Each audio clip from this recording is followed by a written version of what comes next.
నమస్తే సార్. నమస్తే బాబు. సార్, పవన్ కళ్యాణ్ గారు నామినేషన్ వేశారు. అవును. మీకు ఎలా అనిపించింది? ఇప్పుడు అది మొదటి నుంచి ఎక్స్పెక్ట్ చేస్తున్నదే.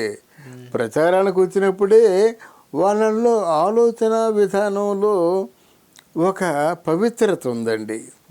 పవన్ కళ్యాణ్ మాకు వచ్చి ఏదో చేసేస్తాడని కాదు. ఇంత రాష్ట్రం అంతా పేరు పొందిన నాయకుడు మా పిఠాపురాన్ని నియోజకవర్గంగా ఆయన ఎంచుకోవడం మా అదృష్టం అన్నారు. అది జెన్యూన్ ఆన్సర్ పబ్లిక్ నుంచి. తర్వాత మా పిఠాపురం ఇంతవరకు పవన్ కళ్యాణ్ చెప్పినంతవరకు ఎవరికి తెలీదు. ఎవరైనా ఫారినర్స్ ఏమనేవాళ్ళు, ఆ కాకినాడ పక్కన పిఠాపురం కదా అనేవాళ్ళు. అలా కాకుండా పిఠాపురం పక్కన కాకినాడ కదా అనే రోజులు మాకు రాబోతున్నాయి.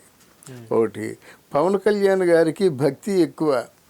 దత్తపీఠం అంటే చాలా ఇష్టం, దర్గా అంటే చాలా ఇష్టం, దుర్గమ్మ గుడి అంటే చాలా ఇష్టం, మంచి మత్స్యకారులు ఉండే చోటు, బీచ్ ఉన్న చోటు.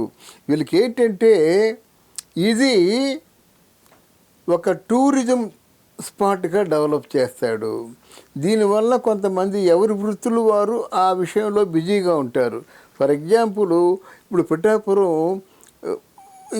పరిశ్రమలు వచ్చి బిజీగా ఉంటే 1,00,000 మందికి ఏదో ఎంప్లాయ్మెంట్ ఏదో పరంగా, టూరిజం పరంగానో, మత్స్యకారులకోనో, ఇంకేదో మొగ్గ నేతగాలకో, కాపులకు కావాల్సిన వృత్తుల్లోనూ దేంట్లోనో 1,00,000 ఉపాధి కల్పించినట్టు 10 లక్షలు వాళ్ళ మీద బ్రతికే వాళ్ళు 10 లక్షల మంది. ఇలాగా మొత్తం ఏదో విధంగా పిఠాపురాన్ని పుష్కలంగా, జనరల్గా కోనసీమ జిల్లాలంటే ఎంత బాగుంటుంది, కొబ్బరాకులు, చల్లని వాతావరణం, పచ్చని చెవులు ఇవన్నీ ఉంటాయి కదా. అది నిజంగా శోభాయమానంగా ఉంటుందనేటువంటి ఆశ పిఠాపురం వారికి కలిగింది.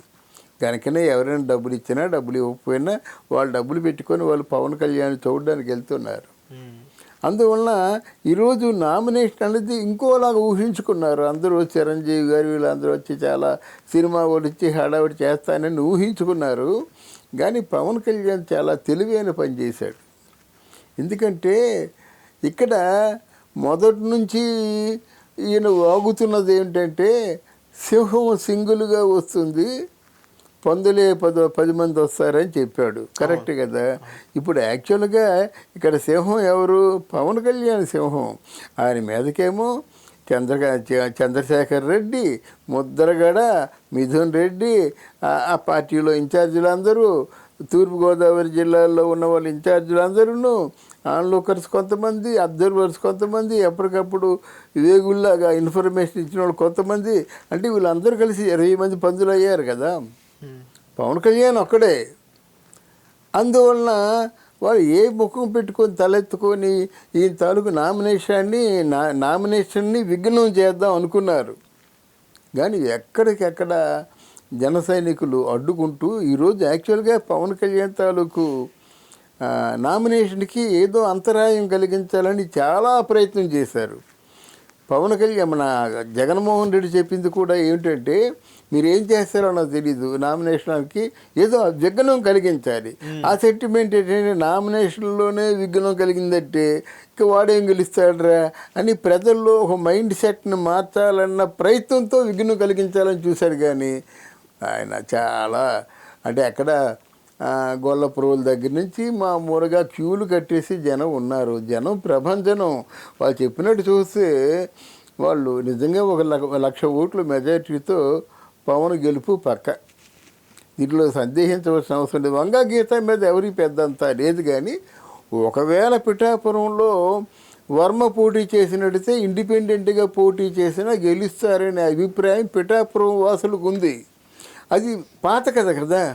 అందువలన ఇప్పుడు వర్మలాగా నీకు బంగారుపల్లెంలో పవన్ కళ్యాణ్ తాలూకు విజయాన్ని అందిస్తామని చెప్పారు కదా.